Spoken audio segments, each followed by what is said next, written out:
कहने के लिए दुनिया का सबसे बड़ा टीकाकरण अभियान अब सबसे बड़े संकट और उस कड़वे सच का सामना कर रहा है, जो सच वैक्सीन की कमी से साफ साफ सबको दिख रहा है।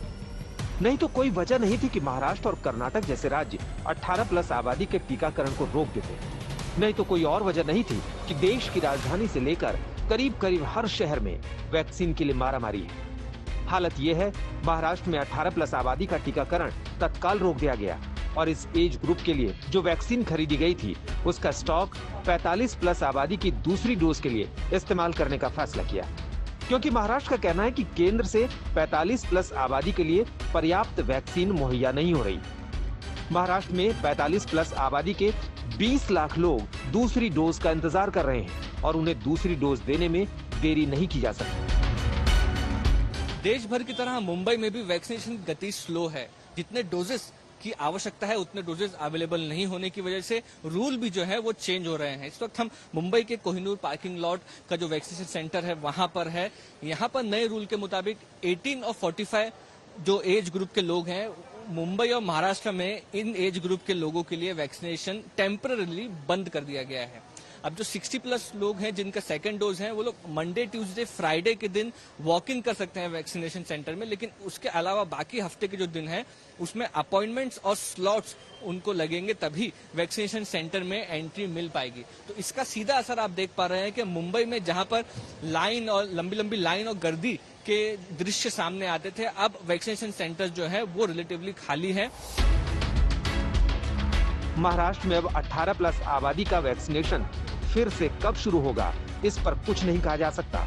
सीरम ने 20 मई तक कोविशील्ड की 1.5 करोड़ शीशियां देने की बात कही है और ये वैक्सीन आने के बाद ही कुछ हो सकता है। कुछ इसी तरह का हाल कर्नाटक में है, जहां 18+ का आबादी का टीकाकरण रोक दिया गया। वहां 10 मई से 18+ आबादी का टीकाकरण शुरू किया गया था, लेकिन 2 दिन बाद ही कह दिया कि टीके की कमी से इसे बंद करना होगा और बचे हुए टीकों का इस्तेमाल 45+ वालों की दूसरी डोज के लिए होगा, क्योंकि वो ज्यादा जरूरी है।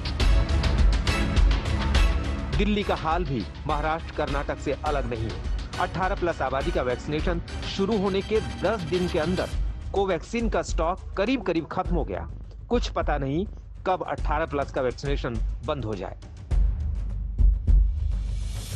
दिल्ली में वैक्सीन की उपलब्धता को लेकर के सवाल है, क्योंकि दिल्ली सरकार ने कहा है कि कोवैक्सीन जो कि भारत बायोटेक की है उसकी कमी है, उसका जो स्टॉक है वो समाप्त हो गया है। लेकिन हम जिस अभी वैक्सीनेशन सेंटर पर खड़े हैं, ये कोवैक्सीन का ही वैक्सीनेशन सेंटर है और यहाँ पर लोग आए भी हुए हैं। उन्हें बताया भी गया है कि आज कम से कम कोवैक्सीन है। We were sure कि we'll get कोवैक्सीन today। ये एक लोगों के मन में डाउट भी होगा कि अगर आज कोवैक्सीन आज के बाद खत्म है तो पहला डोज लगवा रहे हैं, दूसरी बार जब आएंगे तो क्या उसकी उपलब्धता होगी नहीं होगी, उसको लेकर के सवाल है। देश में 2 ही कंपनियां वैक्सीन बना रही हैं और दोनों कंपनियां अभी उतनी सप्लाई नहीं कर पा रही हैं जितनी वैक्सीन की डोज की जरूरत है। कोविशील्ड बनाने वाले सीरम इंस्टीट्यूट के आधार पूनावाला खुद कह चुके हैं कि जुलाई तक वैक्सीन की कमी रहेगी। वैक्सीन बनाना ऐसा काम है जिसे रातों रात नहीं बढ़ाया जा सकता। सरकार ने कोविशील्ड के लिए 26 करोड़ वैक्सीन का ऑर्डर दिया था, जिसमें 15 करोड़ वैक्सीन की सप्लाई हो चुकी है। बाकी 11 करोड़ वैक्सीन की सप्लाई कुछ महीने में हो जाएगी। सरकार को यह भरोसा मिला है कि अगस्त से सीरम कोविशील्ड की 10 करोड़ डोज और भारत बायोटेक कोवैक्सीन की 7 करोड़ 80 लाख डोज बनाने लगेगा। लेकिन अगस्त तक इंतजार कैसे किया जाए और कोई गारंटी नहीं कि डोज उपलब्ध हो जाएगी। यही वजह है कि अब सप्लाई के लिए दुनिया की दूसरी वैक्सीन कंपनियों की तरफ देखा जा रहा है। ग्लोबल टेंडर जारी करने की रेस लग गई है।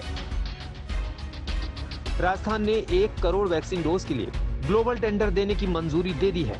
कर्नाटक ग्लोबल टेंडर के जरिए 2 करोड़ वैक्सीन डोज खरीदेगा। उत्तर प्रदेश ने 4 करोड़ वैक्सीन डोज के लिए ग्लोबल टेंडर दिया है।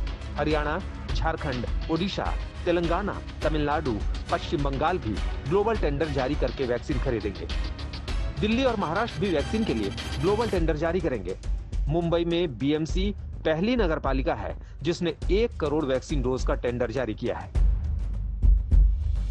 ग्लोबल टेंडर महानगर पालिका हमारी पूरी दुनिया में, पूरा वर्ल्ड में फर्स्ट महानगर पालिका है जो वैक्सीनेशन के लिए परदेशी कंपनी को ग्लोबल टेंडर करके बुला रही है और ये हमारे देश में भी पहली महानगर पालिका है।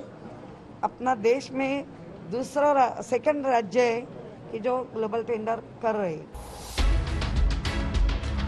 लेकिन जितना आसान ये सब दिख रहा है उतना आसान है नहीं। राज्य अपने पैसे से वैक्सीन खरीदने के लिए ग्लोबल टेंडर तो दे रहे हैं, लेकिन इससे वैक्सीन मिलने में भी एक नहीं कई अड़चनें हैं।